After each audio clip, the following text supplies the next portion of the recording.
Hello my dear students, welcome to IFS. This is Chandan. तो अभी के सेशन में हम डिस्कस करने वाले हैं रिंग थ्योरी का क्वेश्चन जो सीएसआर नेट पार्ट बी में दिसंबर 2022 और जून 2023 के कंबाइंड एग्जाम में पूछा गया है। क्वेश्चन क्या कह रहा है कि इक्वेशन हमारे पास दिया है x square equal to 1 in the ring z upon 105z। तो अगर आप इसे ऐसे सोचोगे कि z अपॉन 105z जो है हमारा, ये आइसोमॉर्फिक किसके होगा, Z 105 के। ठीक है, अब इसके बारी बारी से एलिमेंट रखें वहां पे और स्क्वायर करके चेक करें तो वो तो कोई प्रोसीजर ही नहीं हुआ ना।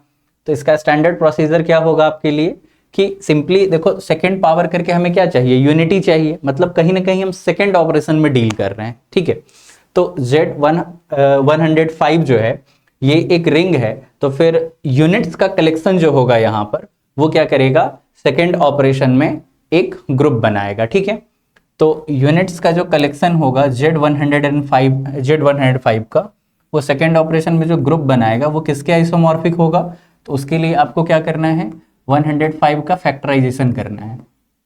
तो 3 इंटू 5 इंटू 7 है और 3, 5, 7 इन तीनों का जीसीडी क्या है, 1 है हमारे पास। ठीक है, तो बेसिकली ये आइसोमॉर्फिक किसके हो जाएगा, U3 cross U5 cross U7। ठीक है, ग्रुप थ्योरी में पढ़ते हैं हम लोग।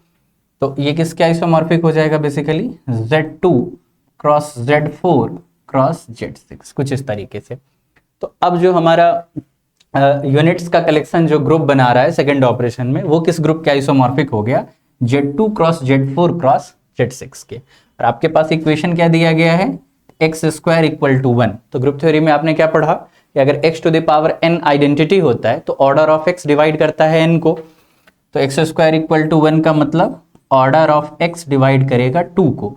यहां से क्या हो गया कि ऑर्डर ऑफ x या तो 1 होगा और नहीं तो फिर 2 हो सकता है। इन दोनों में से कोई एक ऑर्डर पॉसिबल है, या फिर दोनों भी हो तो दिक्कत नहीं है। मतलब ये है कि हमारे फेवर के कौन से एलिमेंट होंगे यहाँ पे जो या तो एक ऑर्डर के हो नहीं तो 2 ऑर्डर के हो। ठीक है, और जब हम external direct product of group की बात करते हैं तो वहां पे एलिमेंट का ऑर्डर कैसे निकालते हैं, एलिमेंट टपल्स में होते हैं और उनके ऑर्डर्स का जो एलसीएम होता है वही एक्चुअल एलिमेंट का ऑर्डर होगा। इसके एलिमेंट किस तरह के होंगे, फर्स्ट टपल पे कोई एलिमेंट आएगा, सेकंड पे आएगा, थर्ड पे कोई आएगा। तो मुझे क्या चाहिए, या तो एक ऑर्डर या 2 ऑर्डर का एलिमेंट। ठीक है, तो Z2 के पास एक ऑर्डर के कितने एलिमेंट, एक एलिमेंट। 2 ऑर्डर के कितने एलिमेंट, वो भी एक एलिमेंट, 5, 2 है ना। तो फर्स्ट पोजीशन पे रखने के लिए मेरे पास 2 चॉइस है।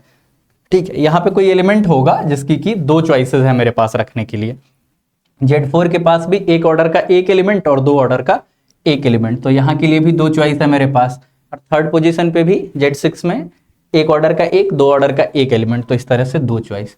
तो टोटल कॉम्बिनेशन हम ऐसे कितने बना सकते हैं, यहां से 2, यहां से 2, यहां से 2, 2 इंटू 2 इंटू 2, टोटल 8 चॉइसेस हम बना सकते हैं। मतलब 8 एलिमेंट हमारे पास हैं ऐसे इस ग्रुप के अंदर जो कि दूसरे पावर पे आइडेंटिटी देंगे, या फिर कहें कि सेल्फ इनवर्स है, या फिर या तो एक ऑर्डर के नहीं तो 2 ऑर्डर के एलिमेंट है। ठीक है, तो 8 इज द राइट आंसर।